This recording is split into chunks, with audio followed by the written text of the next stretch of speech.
안녕하세요, 순살입니다. 최근 핫한 ETF를 살펴보는 이번 주 ETF 시간인데요. 오늘 살펴보려고 하는 거는 전쟁과 관련된 ETF입니다. 이게 러시아 우크라이나 전쟁, 사실 지금은 이제 뭐 반년 넘게 떠든 얘기긴 한데 이 전쟁이 어쨌든 끝날 기미가 아직도 사실 안 보이는 상황에서 최근에 한국에서도 이제 뉴스들이 나오고 있죠. 이제 K방산이라고 해가지고 한국의 방산업체들이 유럽에 있는 각 국가들 그리고 아시아의 다른 나라들에 무기를 수출하는 계약들을 이제 체결을 하고 있다고 해서 뉴스가 나오고 있는데요. 특히 오늘이 지금 9월 13일인데 이 영상이 나갈 때쯤이면 아마 계약이 다 완료되고 공표가 됐겠지만 폴란드의 전투기 FA-50에 대해서 이 48대를 이제 3조 원 넘는 규모로 수출하는 계약이 지금 진행이 되고 있죠. 그래서 전투기를 만드는 한국항공우주산업 이 카이 사장님이 이미 폴란드로 출국을 하셔가지고 계약을 마무리하시는 걸로 뉴스에 나오고 있는데, 어쨌든 이런 식으로 이제 한국 입장에서는 외화를 벌어들여서 좋기는 한데 사실 이게 뭐 다 전쟁에 쓰이는 거니까 뭐 이렇게 판매가 되더라도 이제 사용할 일은 이제 많이 없으면 좋겠다라는 생각과 함께 이 방위산업 관련된 이슈들이 왜 요즘에 더 난리냐 하는 이유를 좀 더 살펴보자면,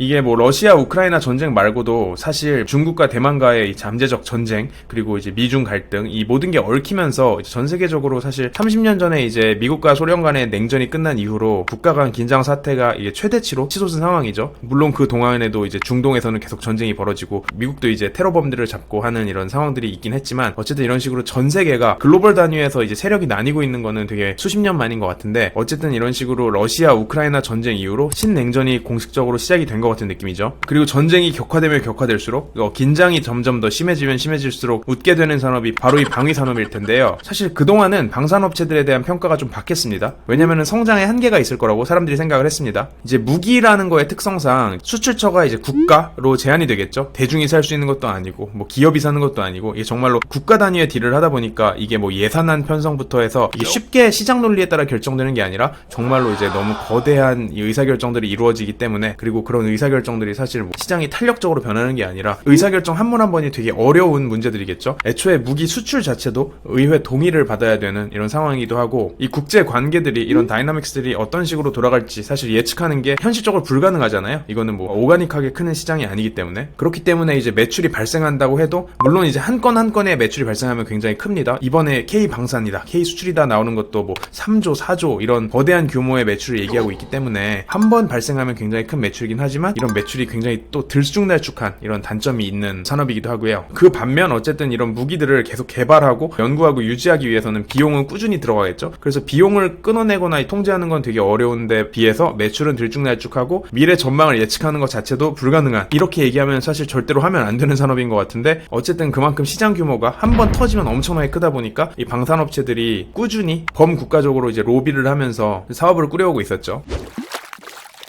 그리고 또 생각을 해보면은 회사가 크고 산업이 크고 할 때 되게 핵심적인 게 소품종 대량 생산이거든요. 물론 기술이 발전하면 할수록 이 다품종 소량 생산이 점점 더 모든 분야에서 가능해지겠지만, 어쨌든 간에 소품종 대량 생산을 할 수 있어야지 비즈니스를 하는 측면에서는 이제 비용은 낮아지고 매출은 극대화되는, 마진을 키울 수 있는 비즈니스를 할 수 있게 되는데, 무기 같은 경우에는 나라마다 요구하는 조건이 다 제각각이겠죠. 누구는 뭐 자주포를 사더라도 이런 옵션을 붙여달라고 할 거고, 누구는 전투기를 사더라도 뭐 이런 옵션은 필요하고 이런 옵션은 필요 없다. 이런 식으로 방산업체들 입장에서는 규모의 경제를 실현하기가 굉장히 어려운 상황이었습니다. 어쨌든 간에 최근에 신냉전이 시작되기 이전에 한 20-30년간 동안에는 전 세계에 평화가 찾아왔다고 사람들이 생각을 하고 있었죠. 그래서 유럽도 유로 전체 단결하자 해서 유로화가 출범을 하고 하는 식으로 2000년대부터는 사실 세계 1, 2차 대전의 이 진원지였던 이 유럽조차도 이 다 같이 뭐 단합을 하려는 모습을 보였었고, 그랬기 때문에 뭐 범국가적으로 군축, 군비 감축의 열풍이 불었었죠. 그러다 보니까 이 방산업체들 입장에서는 안 그래도 어려운 시장인데 고객이 점점 줄어들고 있었던 상황이었습니다. 그런데 어쨌든 러시아와 우크라이나 전쟁이 터지면서 무기 수요처들이 엄청나게 늘어나게 됐죠. 이게 기존에는 군축을 하던 각 국가들이 이제는 앞다퉈서 군비 증대를 선언을 했고, 각 나라들이 수십조 단위로 국방비를 엄청나게 늘리고 있는 모습입니다. 실제로 독일 같은 경우에는 아예 재무장을 선언을 했죠. 그래서 이 차트를 보시면은 독일은 국방비를 아예 2배로 늘리겠다고 선언을 했고, 이번에 이 한국의 FA-50 전투기가 판매가 되기로 한 폴란드 같은 경우에는 독일과 러시아 사이에 끼어있는 국가죠. 이 나라 같은 경우에도 국방비 예산을 30% 넘게 대폭 늘린 상황입니다. 그 외에 뭐 각종 다른 나라들도 다 같이 군비를 늘리고 있는, 이미 예정된 것만 이 정도고 앞으로 더 늘릴 수 있는 상황이죠.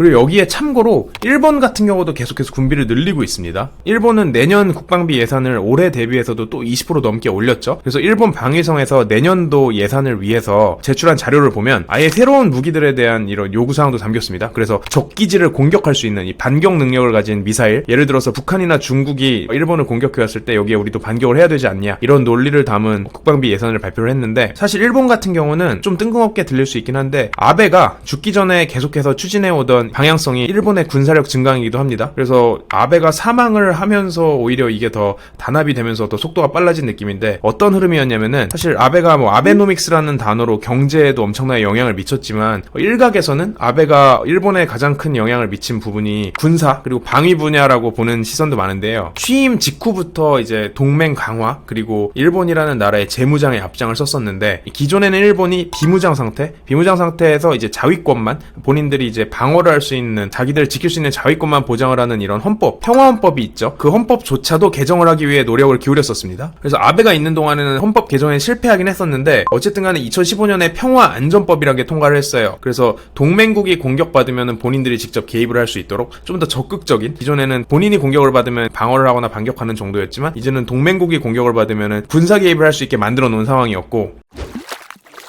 그리고 이 상황에서 이제 러시아 우크라이나 전쟁이 터지니까 군사력 확보에 대한 일본 국민의 공감대가 훨씬 더 커졌습니다. 그러다 보니까 기존의 아베가 떡밥을 던져놨더니 평화헌법 개정도 자민당의 당론으로 올라오게 됐고, 그런 상황에서 아베가 선거 직전에 사망을 하면서 아베가 속해 있던 자민당 측면에서는 어쨌든 선거에는 이득을 봐서 더 압승을 하게 됐죠. 그렇게 된 결과 이 자민당과 기타 극우 성향의 정당들의 의석수를 다 합치면은 3분의 2 이상이 된다고 해요. 그리고 이들은 개헌을 찬성하는 파죠. 일본을 무장시켜야 된다고 생각하는 판데, 이 의석수가 3분의 1을 넘게 되면은 이 개헌을 일단 할 수 있게 되는 거고, 사실 이와 별개로도 하원 같은 경우에는 애초에 개헌파 정당들의 의석이 3분의 1을 넘는 상황이기도 했습니다. 그래서 개헌이 가능해질 가능성이 더 높아진 상황이고, 현직 총리인 기시다 총리 자체도 가능한 빨리 개헌안을 발의해서 투표를 실시하겠다고 선언을 한 상황이죠. 그래서 결국 아베 같은 경우에는 본인이 희생을 함으로써, 뭐 희생을 하고 싶어서 한 건 아니지만 어쨌든 본인이 임기 동안 계속 추진해왔던 평화헌법 개정에 성공할 걸로 보이죠. 어쨌든 상황이 이렇다 보니까 하락장 속에서도 방위산업 회사들에는 계속해서 투자금이 유입이 되고 있는 상황입니다. 그리고 이 방위산업에 투자하는 대표적인 ETF로 ITA라는 종목이 있는데요. 보유 종목을 살펴보면은 전투기와 미사일 등을 생산하는 이런 미국 방산업체에 투자하는 ETF인데요. 보유 종목을 살펴보면은 레이시온 테크놀로지스, 로킷 마틴, 보잉 같은 우리가 들어본 미국의 대표적인 방산업체들이 포함이 되어 있습니다. 그리고 어쨌든 전투기나 미사일 같은 경우에는 여타 무기 대비해서는 대당 마진을 좀 더 많이 남겨 먹을 수 있는 그런 분야라고 할 수 있고, 그리고 어쨌든 이 ETF에는 미국 기업들만 100% 포함되어 있다는 것도 특징인데요. 아무래도 현재 군비 증강에 나서는 국가들이 그동안 군축이 심했던 유럽 국가들 위주이기도 하고, 이런 유럽 국가들이 무기를 사오는 대표적인 루트가 미국이라는 점이 큰 요인이었던 걸로 생각이 됩니다. 그래서 이 차트를 보시면은 전 세계 무기 수출의 40% 가까이가 미국에서 일어나고 있고, 그래서 이 미국산 무기, 이 미제 무기에 대한 수요가 전 세계적으로 커지고 있다고 보시면 될 것 같습니다. 그래서 이 ITA 같은 경우에는 블랙록에서 운용을 하고 있는 ETF고, 운용액도 어쨌든 뭐 작지 않습니다. 4빌리언 언저리가 되니까 꽤 큰 ETF이기 때문에 이 전쟁이 길어지고 앞으로 신냉전이 점점 더 심해질 거다라고 생각하시는 분들은 지켜보시면 좋은 ETF일 것 같고요. 그러면 저희는 다음번에 또 다른 재밌는 순살 ETF로 돌아오겠습니다. 안녕.